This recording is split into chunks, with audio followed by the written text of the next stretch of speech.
freaking cheeks are about to explode. Looks like he's about to have an aneurysm. You know what I mean? Oh my God, so good. Yeah, so awesome, you know? He's got a hairy chest and a wife beater on. He looks amazing. Yeah, so awesome, you know what I mean?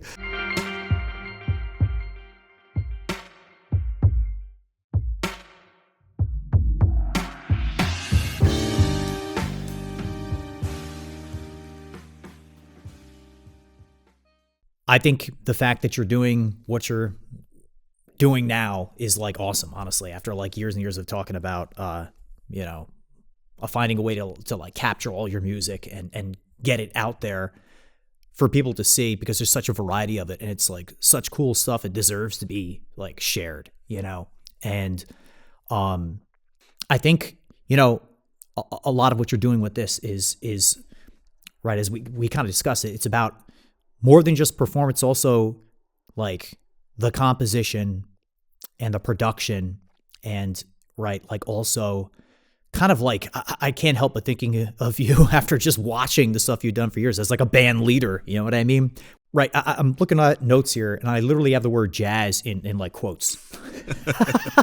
It should be in quotes. Yeah. Right. You know what I mean? And like the first thing I was going to ask was like, I know what I think, but like to you, what is a jazz producer? I think historically it's a bit different than what it is today. Think about old recordings and how maybe the producer's role was bringing people into the room and just getting a vibe almost, and getting the right players together. Nowadays that doesn't happen as much. There's certainly some of that going on still. And that's one of the reasons I still think some classic, like ECM is still a good example of that. Yeah. But that's what I'm trying to work with a bit more, is that the classic role of the producer, where you sort of envision the project from a higher level. Right. And that's something I see is lacking. Something that's lost big time. Yeah. And that's an art, it's a specific skill. It's an art form. And I want to bring that back, especially with Birch Grove Media. Yeah. It's like you're putting together something awesome for like the listener, the audience to appreciate. You know what I mean? Right. And I feel like you've just knowing you for years, you just seem to always know tons of people. I'm gonna get so and so on bass. Yeah, this guy's talking. We were just talking before, getting coffee, right? And you're like, I really want to get this guy, but he was in Japan and blah blah blah. You know what I mean? Right. Yeah. Yeah. That's really something that I was able to do in New York when I lived there, was just meet a million musicians. And even before I went to New York in college, I was somehow put in a situation where I was surrounded by people that were incredible, and just taking advantage of those relationships and sort of figuring out how to put pieces of a puzzle together before you even know what the music sounds like. Yeah. That's something I'm super interested in. Yeah, which is awesome. I mean, like, right, like you're producing a jazz album, right? Old school style, like, who are you? Like, I don't know, Ahmet Erdogan, you know what I mean? Like putting together, like, right, you know what I mean? Or whatever, right? So, what did those guys do? They just brought awesome artists to their labels, you know what I mean? And put together bands and recorded them. Yep. You know what I mean? Right. And like, rather than like mixing together samples and crap like that. Which isn't necessarily crap. Yeah. And we'll get that in a moment, actually. That was good. This is a perfect segue into what I was going to say next, actually. And I'm kind of thinking my own way about this too. But like, in a way, it's like you're curating how it's going to sound by choosing who's in the band. You know what I mean? Right? Absolutely. And it's not just a studio environment. I mean, it goes back to what you said about band leading. I mean, the greatest band leaders do that naturally on stage, and then the producers do that in the studio. And I like to try to mix those two ideas together.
What is a non-jazz producer to you? Well, they do a similar thing, but they might get their hands a little dirtier in the actual sound of things, which I actually enjoy quite a bit. I like manipulating the recording after the fact, adding production elements, whether it's supposed to be a jazz sound or not. I mean, if anyone's heard the Smirk recording, there's tons of weird effects and post-production elements that don't typically find themselves in jazz recordings, at least not traditional jazz recordings. Maybe today there's more of that going on, but yeah, a not jazz producer, probably still getting the people in the room, probably still, even if the people is two people, it really depends on the situation or what the genre is, but it's a similar role. It's just maybe they manipulate the sound directly more than I would imagine current jazz producers are doing. I was going to say, what do you prefer more, or how, like, we're obviously talking about you producing your music, which, like, again, air quotes, jazz, but really between those two ends of the spectrum, where do you think you fall on that? I mean, the music we're dealing with is pretty improvised, but composed. So there's the musical aspects of it, but then there's just the pure sound aspects that we're dealing with also, which is probably on the other end of the spectrum. Yeah. And I definitely try to touch both of those ends of the spectrum. Yeah, because, I feel like you do. And I know that when we talk, and to me, I think that there's a lot of boring sounds in a lot of modern recordings, like in jazz, you know what I mean? And are you talking about timbrally, or what do you mean exactly? Kind of across the board, yeah. Like production choices, engineering choices, and I like, say you're a hip hop producer or something like that, or like, it need not be that, like, a pop producer and everything. Like you're out there looking for a certain sound, literally, like, people are that dumb. Like, you know what I mean? A certain sample, a certain stupid synth sound or something is like popular for Might like be dumb, the but last you can make a 6 hit months. record that way. Yeah. Exactly. You know what I mean? But and there is a skill to that too. yes. And I actually don't discount it. That's what I'm saying. It's I feel like it sounds cool to the listener. And I think back about different eras, like what did jazz sound like in the 70s? Like what did it sound like in the 80s, what did it sound like in the 50s, you know what I mean? Like, and it's like, okay, well, they even have like digital recordings, but it had a sound though. You know what I mean? It had a sound, and I know you and I talk about this kind of stuff all the time. And I feel like in your music, I can hear that you put the extra care into not just recording the band, but getting a sound, which I think is awesome, right? Yeah. I mean, if you want to talk again about the Smirk recording briefly, each of the tracks I crafted the drum sound specifically differently. Also the guitar, all the instruments, but I focus mostly on the drums because that's the most, busy, bombastic part of the recording in a good way, of course.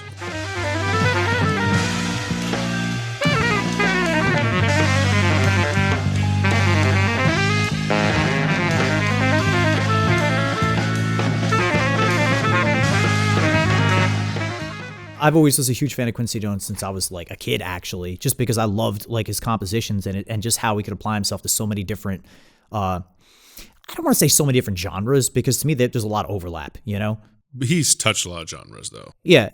And his influence is just so deep that people don't even understand. It's pervasive. Yeah. Yeah. Yeah. And I feel like you're looking to touch several genres with what you're doing, right? Mike, you're out for measures 1 through 8. Come in at 9 through 16. Kim, you can play the same part the whole time. It's the same changes. The chorus is different rhythm. Sean, you could just fill it out.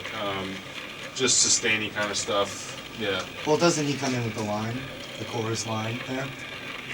Guitar distorted. The power chords. Yeah. Yeah. He should come in after 8 bars. Okay, so you jump in after 8 bars also, I guess. It's keys and bass for the first half, and then guitar and drums will jump in measure 9.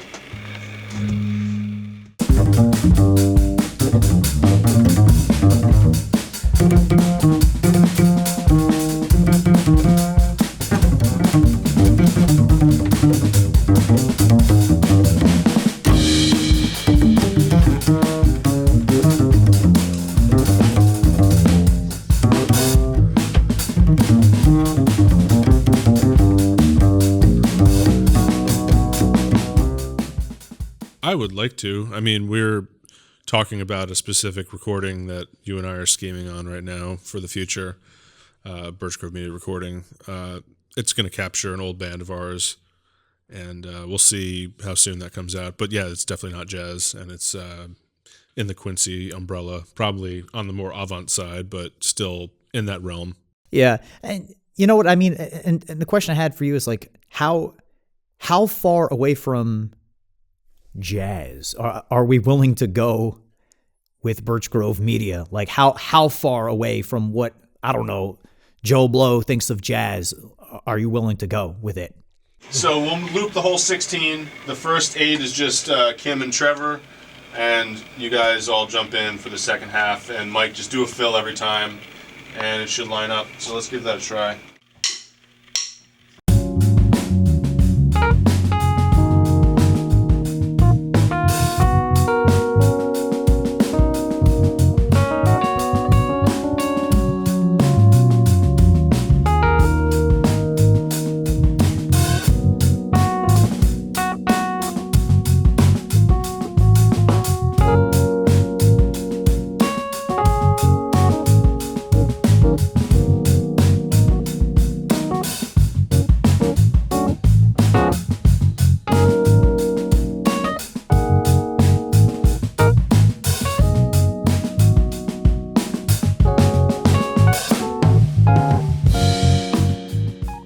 I don't really have a set limit in my brain right now. You know, I'm certainly really into jazz, so there's going to be a lot of that going on, but I'm sure you'll hear other stuff that isn't strictly jazz. Because like, you know, we used to mess around and try to make some of these beats and things like that. And then you had those vocalists that you worked with in the past, like recording those tracks and putting that together. And like, you know, I think some of that was phenomenal and like deserves to be released. And like, you know, can we, right? Like I wouldn't call that jazz at all, you know, but like it has but the same amount of care went into the production. Absolutely. And Yeah. it has your influence on it. Yeah. And, you know, I like, is there room for stuff like that in Birch Grove Media?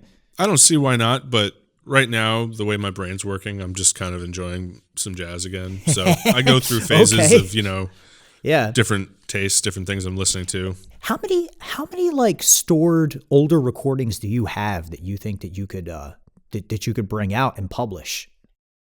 Full albums, just only a handful, but plenty of tracks. A handful, huh? Yeah, I mean, Yeah. I've got a couple of face recordings. I got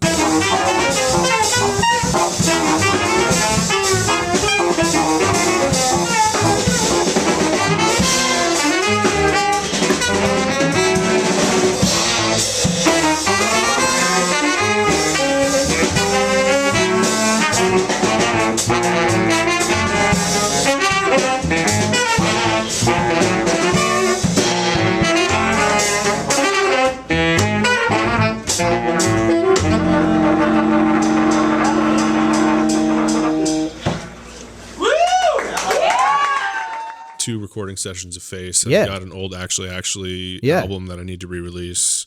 A second Actually recording session that never got released. So a lot. I mean, like handful to me is like, because I just know you've done a ton of recording. It's awesome music, awesome sessions. The stuff should be released. You know what I mean? Yeah, and that's part of the reason we started this label. And the Smirk recording was probably my favorite of the bunch just because it was my newest, coolest, quote unquote, thing at the time. So Yeah. that's what came out first.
I mean, that honestly was on the shelf for 8 years before it came out. Yeah. Which is really unfortunate. I mean, I was moving, I was not around as much, and then it was expensive. So it's finally here. It came out, and there's a few other things in my back pocket that are similar to that, where eventually it's gonna be coming out.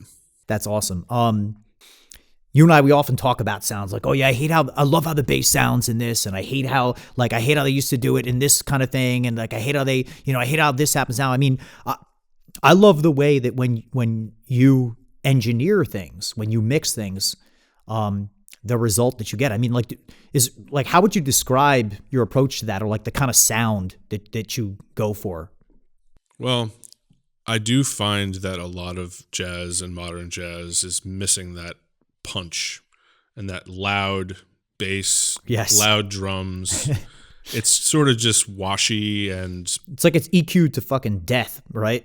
Or compressed to death. Yeah. Either one. I mean, I like the sound of modern not jazz recordings, and I try to bring that sound to jazz because it's just louder and punchier and more exciting sounding in the mix. Yeah. And I think people take more time in those genres to spend the extra time mixing and producing the sound, which is what I'm trying to do with jazz. I feel like if there's like political camps in like mixing and like, which there are actually. Yeah. I am 1000% on that side too. I think that like a lot of, like with jazz, all the care goes into the performance, and then once it's done, the mix is just like an afterthought half the time. Yeah. And there's almost no production elements after the fact. Right. And to me, that's just as big of a piece of the recording as the actual performance. Absolutely. I mean, like, it's kind of what I was getting at before. Like, I feel like it has a produced sound, it has a produced sound. And I feel like you're doing that with your recordings, which I think is awesome. I think that certain record labels have certain sounds. You know what I mean? They absolutely do. They were recorded at specific studios. I think you're adding a sound to your music. Right? Am I correct in saying that? I'm trying to do that, yeah. I mean, once I have 4 or 5 more albums out, we'll see if it's consistent or what it turns into, but I certainly put thought and care into all those steps that maybe some jazz musicians don't even think about.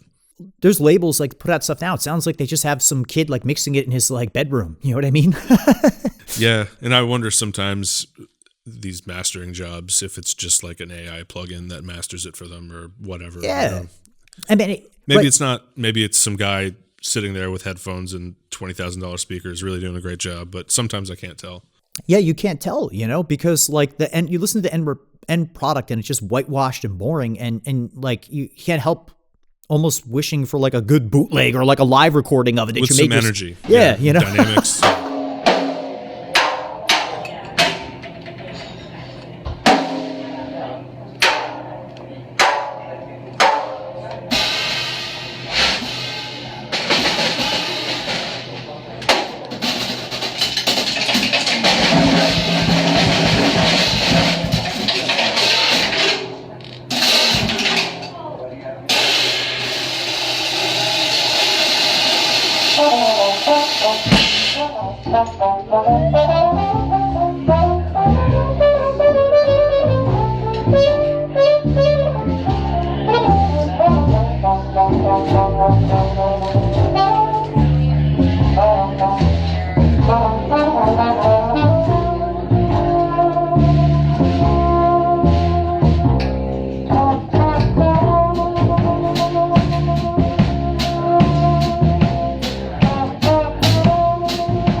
a stupid broad question, but I mean, like,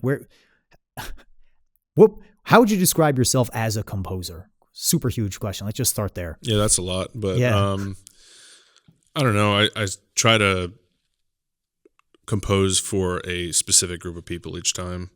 So it's hard for me to, it is something I should honestly work on more. And again, like, to me, entwined with being a producer again, right. you know? It was always that approach, and maybe less of a producer in that situation and more of a band leader, but writing music for a band that you're playing with. Yeah. And that's always been a big part of the compositions that I deal with. I know who I'm playing with. I could write music for that band, and that's easy for me because I could hear the personalities of each of the musicians, and I sort of just, work with the composition until it fits those personalities. Yeah. I know you write some pretty difficult stuff sometimes, and I know you have to, sometimes you need to have pretty awesome personnel, right? Yeah. That's a challenge, and that goes back to chicken versus egg, what comes first, and do the people come first or does composition come first? In the situations where I wrote music before I knew who it was for, I had a hard time finding the band that could deal with that music. So that's when I kind of switched to the other way around, and it just seems to work a lot better for me, at least personally. Are there particular composers that you like that?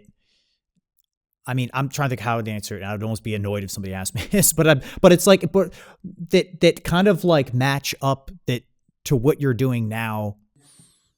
I think if I answered that with the list of names, we'd be here all day, because I just have so many recordings that I love, and I'm as much of a music performer, nerd, whatever. I just love listening to music, so I have shelves of vinyl and CDs, and it's just ridiculous. But how about eras then? Well, I think to go back to your question, I'll talk about the two people I studied composition with. Cool. The only two times I took actual composition lessons were with Kevin Norton, who I studied with in college. Yeah. And then I also went to Tyshawn Sorey's house for a composition lesson once, and that was incredible. So, I mean, he's another one that I know for a long, as long as I pretty much know you, I've known him. Yeah. Maybe not quite as long as I've known you, but close to it. And he's always been a big influence. And the people around me also, I mean, in college, I was lucky enough to go to school with, and everyone probably says this, the people I knew back then were so great, and it was such a great thing. But I was around people that were winning lots of Grammys and big serious things they were doing even early on. I could think of 4 or 5 people from my college years that won Grammys right afterwards. Yeah. And not that a Grammy really matters. I don't really give a shit about a Grammy, but at least it's some status thing, and it says, okay, these people are something. But they're finding success. Let's put it that way. Yeah. Like, no matter how you shake it, right? Yeah. So, I mean, for me, I could list people that I respect compositionally, but really the people around me always influence me the most. I mean, they kind of say you're kind of one of a group of friends and you're the average of those personalities. Well, I kind of see it the same way as musicians you deal with. You're kind of the average of the styles and the influences of the people around you musically. So, I mean, I always had a super close relationship with David Schnugg and Ryan Clackner and Tyshawn. Yeah. And, I mean, especially Travis. Me and him kind of feed off of each other compositionally. Yeah. Like, he'll send me a text message and say, I stole this part of your song, and I'll say the same thing to him. And it's just kind of like... That's awesome. Yeah. It's just cool. So... the goal, I think, at the beginning of this that we wanted to kind of wrap ourselves around was producer, composer, and band leader. And it sounds like we can't really escape the three of those connected. Why don't we talk a little bit about being a band leader specifically? Yeah, right? yeah. That was my first, before I was even composing really a long time ago, I wanted to be a band leader.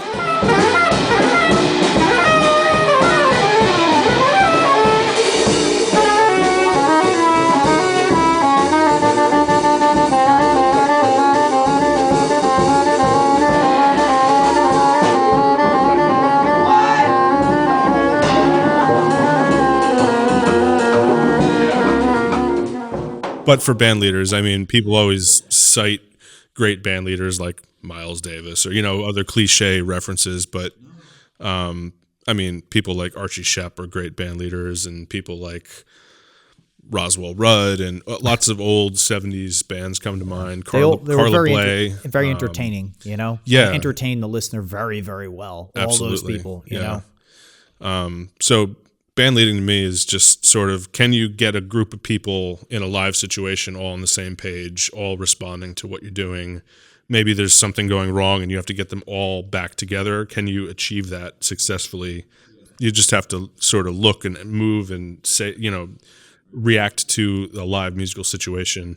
And part of what I did outside of jazz was doing a lot of wedding band work. I was going to ask you about that. Yeah. Yeah. I mean, Yeah. whether the music was what I wanted to do or not, it gave me a skill where I was leading bands. Oh, and yeah. I had to lead a totally different kind of band and make them sound polished and good. Absolutely. In fact, I would say that like that's really cutting your teeth. That's on like leading a band, because that's, like what close enough for jazz. It's not close enough for jazz. You know what I mean? Like that's, yeah, right. It's got to be perfect, or like, Oh yeah. You get a pissed off bride that paid so much money for a wedding band, and it's sort of one special night of her life and you're ruining it. Exactly. So you can't let that happen. Yeah.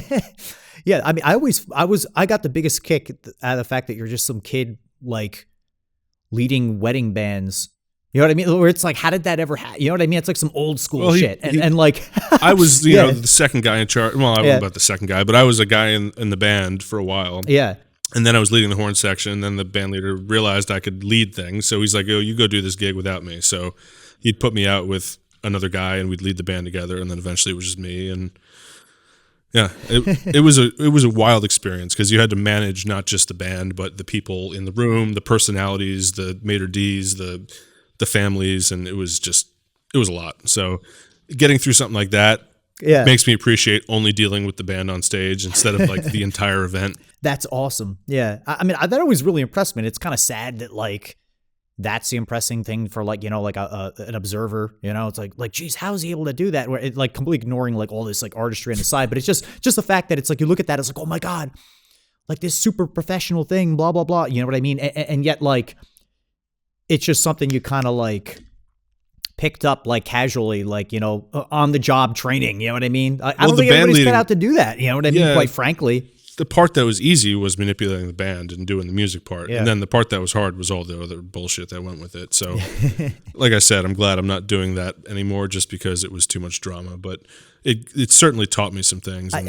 Absolutely. Yeah. I mean, I'm going to be honest, like on my, like this cool transition, actually, you also learned all about live sound and setup and audio visual, you know what I mean? And all that kind of stuff too, right? I mean, like, what do you have to say about that from doing the wedding band? Yeah, that's where I started working with audio, and it just kind of grew. The guy that I was working with, who was the band leader, had his own studio, so I would go learn in his studio about studio recordings. Anthony, I would do the live. Right? Yeah, Anthony's a great dude, hilarious, and great musician too. And I would just go show up early at the gigs. He'd show me how live sound works. Eventually, I did it all myself. But then I would also go into his studio, and he had nice stuff and would show me, old school. You told me about some of his awesome boards, old school. Yeah, big old analog gear, and it was cool. So, awesome. Not the biggest, craziest studio you've ever seen, but it was a tight little, nice sounding room that he had. Yeah, and which is what you want. You know what I mean? Yeah, it was awesome. Yeah, and I mean, it sounded to me like just years of just hearing you share anecdotes about all the wedding band gigs and everything, years and years and years of it. You know what I mean? That like, it really sounded like you started off as basic, like a trumpet player for this guy. And like, you eventually turned into almost like a friend and business partner. Like, you know what I mean? Like, oh, yeah. If not business, I mean, you could call that, but he, like, you started off as like some kid he hired to play trumpet. Right. Yeah.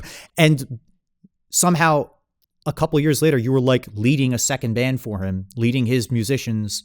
That's crazy, though. You know what I mean? Yeah. And I mean, they're all older than you, too. You know what I mean? Right? Like many of them, Yeah, but most of them probably weren't as engaged in music scenes as I was at the time. And he saw that and let me just run with it. So it's a great experience he gave me. I mean, yeah. I mean, that's putting it very mildly. You know what I mean? Like some idiot off the street's not going to do that. Some guy just wants to play his, you know what I mean? Like drunken dude, some dude on drugs is not going to be able to just like be able to, like, it's not even about trust. It's a combination of trust and ability and judgment and everything else. You know what I mean? Right. Yeah. I mean, I always thought that was awesome.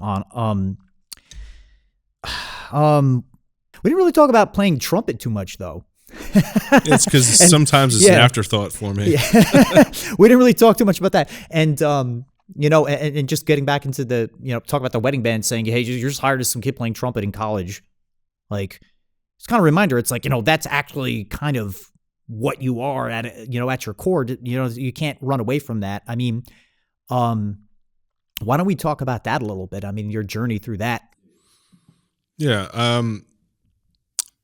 I spent a lot more time and energy when I was younger trying to be a trumpet player. And then I certainly played a ton of trumpet gigs, and I still want to play a ton of trumpet gigs, but the focus has shifted greatly because I saw the bigger picture eventually of other aspects of music, and I still am focusing on those other aspects more. So, I'm going to be playing trumpet. I want to play trumpet, but I also like dealing with higher level stuff, and that's what I'm going to try to focus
The trumpet itself, I think it's a cool instrument. I always did. I always tried to be a quote-unquote good trumpet player technically. But as my focus drifted away from the trumpet exclusively, I've sort of also tried less to be a technically perfect trumpet player over the years. Look at guys like Peter Evans or someone that could just play the absolute shit out of the horn. And there's no way I could touch that, so I don't even try, but I try to just do my own thing. You just have to do your own thing. Yeah. In your compositions, it's very clear that, you don't write them as a showcase for yourself. Oh, I try to do the opposite because that goes back to who you're picking for the bands and, what I even compared earlier about you're an average of your friends in terms of your personality. But I always try to put myself in a situation where I am the weakest link in the band because I will learn from everyone else in the band and I will grow to being able to play in that situation better. Because if you're hiring guys that can just, make you sound good, but maybe they're not super impressive, like what's the point of that? You gotta, if you're not trying to grow, then okay, yeah, do that. But I'm always trying to get better, and whether it's better at composing or playing or whatever. But like for instance, when I started my band Smirk, at the time it was Chris Tordini, Tyshawn Sori, Travis Reuter, and either Andrew Carrico or Jeremy on saxophone. That was an awesome, awesome band. Yeah. Yeah, and I mean that all of them at the time I considered way further advanced musically than I was capable of even doing. So I threw myself in this situation. You're selling stuff a little short, you know. Well, I mean? You could whatever, but at the time that was the idea, was let me find people that can push me to play better. Yeah. And that's what I tried to do, and hopefully I, But I mean, not to just totally jump on top of you that, but like you were also composing, right? I mean, these guys, it's not like you just drag them kicking and screaming to like play with you, please. You know what I mean? Just like that. Yeah, I mean, you were writing awesome compositions that like matched up well for them. that they wanted to play and wanted to be part of that band. You know what I mean? Yeah, that's something that I sort of developed as I was in New York, where at first people didn't know who the hell I was other than a trumpet player, but eventually once they heard some of my compositions, they actually came to me often Yeah. and wanted to play in the band. So that was nice. Which is awesome. I mean, that's how Matt Mitchell ended up being Smirk, is he basically said, "Hey, I like your music. I want to play with it." So yeah. that's how he got folded in. So he's amazing.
And kind of like, I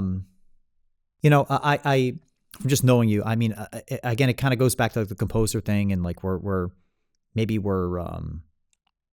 short selling, like your actual abilities on the trumpet. It's like you're kind of overly modest. You don't even want to like indulge them too much. But like I think it comes from being, having this curiosity about music and appreciating the different instruments and everything, and what they add.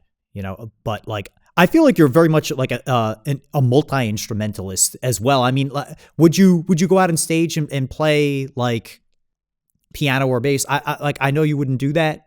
I mean, I have. It's never been my shining moment on stage. Actually, I think we had like a shitty band like that. Actually, it was like our fun band in high school. Like some of my friends, I remember we played like Lurker Park. And they're like, "Yeah, I'm gonna bring the Rhodes. I'm just gonna play like keyboard." Oh yeah, we were just.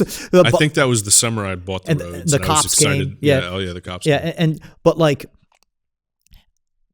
to go in your house, it's just loaded with instruments. Every instrument. You know what I mean? And like, and many times, and I specifically wanted to even note this too, that I appreciate you're someone who like spends the time, like just out of curiosity, just sitting with an instrument and playing it, like sitting with a bass and playing it for hours, sitting at the keyboard, playing it for, what I mean? To the point where it's like sometimes like, especially we were messing around doing samples and stuff like that. You're like, oh yeah, I did the bass part, but it's crappy. I can't wait to get so-and-so to play it. Where it's like, I don't know, man, it sounds good enough to me. But like, you know what I mean? Like stuff like that, and I appreciate that a lot. Right.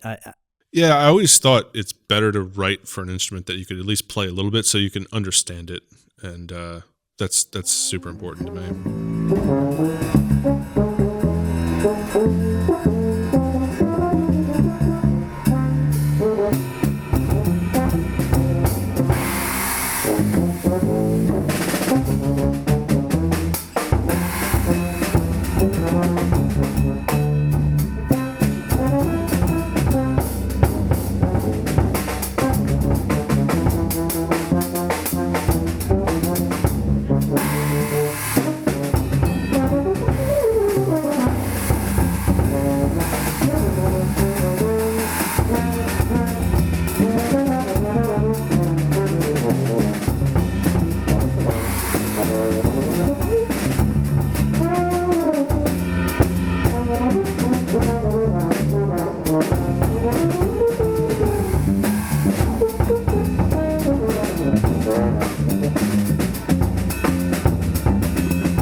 I think of friends as like the ones who have gotten me like amped about stuff, but teachers have kind of like been the ones to share like the technical know-how or kind of almost like reel you back in a way. You know what I mean? Like, in fact, like many times teachers have been they've shown me things that like they showed me artists and stuff, and I actually like almost didn't think it was cool. Yeah, I know what you mean. Yeah, you know what I mean? Where like they wanted me to like learn something or like showed me something like check this out, and I was like, I don't like this. I mean, I didn't say that, of course. You know what I mean?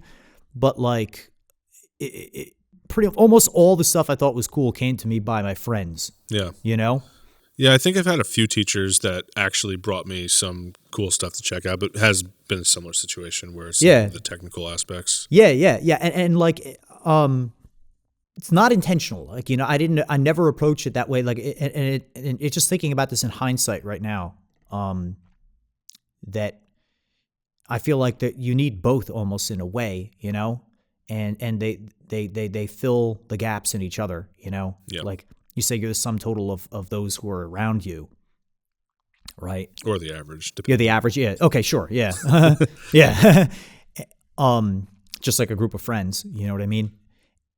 And like one of them is a teacher, right? And the teacher's the one giving like, you know, like you go to like I feel like right when you're a kid, you take lessons like weekly or whatever, you know what I mean? But to like learn an instrument or something, or learn like a particular aspect of music, composition maybe, if it's not like how to like physically play an instrument, you know what I mean? Yeah. But as you get older, like you said before, you took a lesson with Tyshawn, right? And like a teacher or a lesson takes that kind of meaning, where it's like it's almost like I'm giving you a gift of knowledge, like a one-time gift of knowledge that, like, you know what I mean, and you take it and run with it because you like you're a professional, you know what I mean, and like you're an adult, you already know this. Now it's like you're being granted knowledge right there on the spot, you know what I mean. And obviously that's different than like a friend or somebody be like, yo, check this out, you know, which I kind of. Tyshawn was kind of half and half because we hung out all the time. You know, this was just like, Tyshawn, I need you to sit down with me and like focus on this for an hour. So it was more than an hour, but right. You know, that was the idea, was let's not hang out this time. Let's look at some music. Yeah. Which is really cool, actually. And there's other people. I mean, I took one lesson with a number of musicians. I took one lesson with Tim Hagens, and it was probably the best trumpet lesson I ever had in my life. Wow. I took one lesson with Ralph Alessi, and that was great too. Took a few lessons with Ingrid Jensen. But yeah, a lot of the trumpet stuff didn't repeat those either. It was more like, how does this person approach it? What can I get out of this? Yeah. Plus, it wasn't cheap, and I was broke, so I couldn't go to Tim Hagens in Philly every week. So. Yeah. Wow. Yeah. Yeah. Right. That's wow. That's just those stories are really cool. You know what I mean? Like these single developmental moments that you still remember because they just like they were enlightening. They opened your eyes to something. You know, like different than how you would approach that when you were a kid. You know. Right. Yeah. As opposed to like hanging around the influence of a peer where it's just sort of like, yo, check this out. This is awesome. You know what I mean? You're not, you know, and I think of people who have shown me crazy things that like I would have never even checked out. And like, and now it's like, they're like influences of mine. Absolutely. You know what I mean? I mean, some of the best stuff you learn is just hanging out, listening to stuff, or maybe you have an instrument out and the other guy does too. And, oh, check this out. This is what I'm playing these days. Or, I mean, Clackner was probably the best for that with me, where he would just get his guitar out and be like, this is what I'm practicing today. And we'd talk about it for an hour, and he would just show me what he's thinking. And he was doing that last month on my couch after the Bearskin recording. Yeah. He was just sitting there like, oh, this is how I'm practicing a pentatonic scale this week. And he's just, you know, so some of the best stuff just comes from hanging out like that. Yeah, you know, and it's weird because, you know, you get older and you like don't want to do that anymore, or like you're embarrassed to do it, or just like people don't hang out. Oh no, that's all I want to do. Yeah. Yeah, you know, and as a kid, that's like a super fun thing, and everybody would like, if you're into music, that's like what you did with your friends, you know what I mean? Right. And like that's what you did it in school and freaking band if you were even involved in that, or like after school hanging out, you like listen to this, listen to that, drive around, listen. Like remember, like we would do that. Just like, you know, what was that? What was that recording that we were like the I'm forgetting which one actually. That was a DVD that we watched like a million times. Oh, the Dave Liebman. Dave Liebman, yeah. And Oh, that's incredible. They're wearing 80s wife beaters and and Wayne Shorter. But it was just so cool. Like, for whatever reason, we watched the shit out of that. I broke that DVD eventually, yeah. I hadn't thought about it in years. Like, years and years. Like, who would be, I mean, like, not decades, but geez, we were in high school, you know what I mean? Yeah. And but it somehow came up recently. I don't know how or why. Among us? Yeah, like a little bit ago. I'd say within the last year to date. And probably there because was we were talking about Eddie Gomez or something. I don't forget. Yeah, it was somebody else in the band, I think. We were looking at YouTube videos. Oh, Richie Byrack. Oh, was it? Wasn't it Richie Byrack? Yeah. That was an incredible DVD. But I remember I hadn't thought about it in 20 years, basically, or more. You know what I mean? And we were watching. I was like, "Oh man, that's the best part right there. That's the best part." Remember that? Yeah, that was this one lick that he played that I can still remember vividly. It was you know what I mean? I still remember it. And he's his freaking cheeks are about to explode. Looks like he's about to have an aneurysm. You know what I mean? Oh my God, so good. Yeah, so awesome. He's got a hairy chest and a wife beater on. He looks amazing. Yeah, so awesome. You know what I mean? And right, that's what I'm getting at. The influence of peers, right? Yeah, you know what I mean? I mean, you and I got super obsessive over stuff like that for so long into the night, often. And it just gets you so amped, and it's so inspirational. And maybe a teacher can do that, but a teacher can maybe share knowledge. But I feel like that's what you gain from the peers. Maybe the motivation. I don't know. Yeah, it's just constant exposure. Also, it's the amount of time you can spend with someone like that when you're younger. Yeah. You get older, and somehow you come up with reasons why you can't. But in reality, you can. You're just setting up barriers. You know what I mean? I don't know. How do you like that? What the hell favors was this kid doing for anybody? Be the type of kid who was in all these groups, volunteering and all this other crap. Wiping a couple people's asses here and there, doing next to nothing. And when the chance came for somebody to maybe find out that he did this, he'd be promoting himself like a little fucking politician. You figure a kid like this is gonna keep pushing and pushing his way up until the entire world's gotta deal with his annoying face and voice every fucking day. Kid was practically put here to turn into that little phony lawyer suing everybody left and right, trying to make the big bucks. Well, I was on hold for a while though, because he started working with one of the killers. Now, you and I probably never heard of it, but I bet he had some in there from that fake little bit of community service shit that he did. But there he was, and writing some pretty radical shit, I might add. The type of shit you repeat if you want certain things handed to you. Funny thing happened though. These people started to complain. When that newspaper started seeing dollar signs, they hung his ass out to dry in 2 seconds. See, that's the dumbest shit he never realized because he was never taught.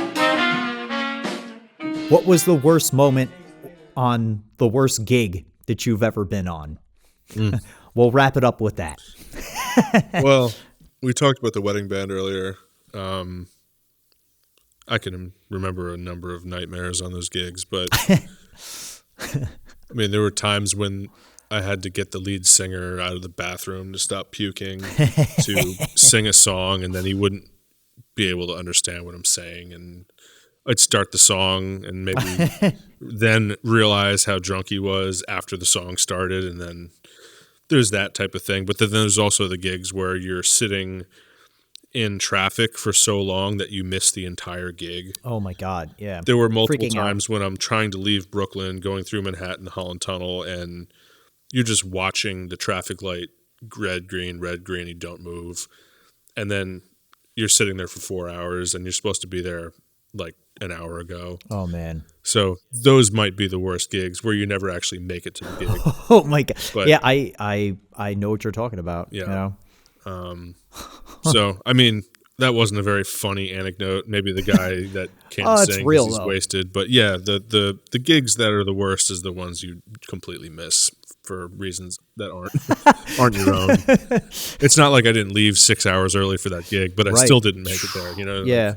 that happened quite a few times. But yeah, and I remember you'd often say like, yeah, we leave like ridiculously early to get to these. Like the gig it's like a wedding.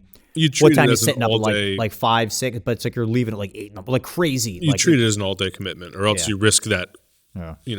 right, missing the whole thing. Yeah, it's like the military almost. You know what I mean? Mm-hmm. Like, all right. I And mean, then there's also those,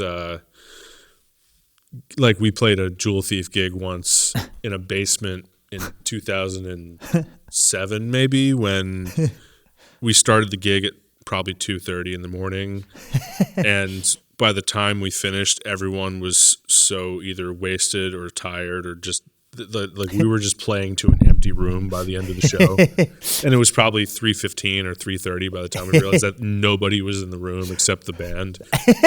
And we drove the entire party out of the basement by playing. I think there was a Jewel Thief gig where like I had a ridiculous nose. I don't even get nosebleeds, but I had a serious nosebleed. Oh yeah, And like I just did it anyway, and I just had blood all over me. I mean that's I wouldn't say that's the worst gig because that's just too funny. And just like, all right, we're just gonna do it with blood on it. I mean, everybody's going. It's a bunch of insane people. It almost adds to it. Yeah, exactly. It's like maybe people were wondering if that was part of the act. I don't know, but like, oh well.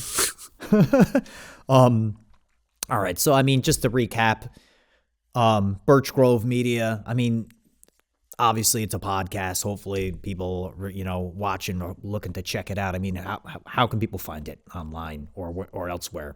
Birchgrove.io is the website. Just go there and you'll find everything. Birchgrove.io. And that's also, Birch Grove's a play on your last name, Bjorklund, right? Yeah. Not even play. No, it's just translation. Swedish translation. Yeah. That's what that is. Well, awesome. I mean, all right. Well, like, I guess we'll wrap it up for today. Yeah. I mean, awesome talking with you. Not like we don't talk, but yeah, it's cool just certainly, to exchange some notes in a more we'll formal do it again, setting. Matt. Thank you. Till next time.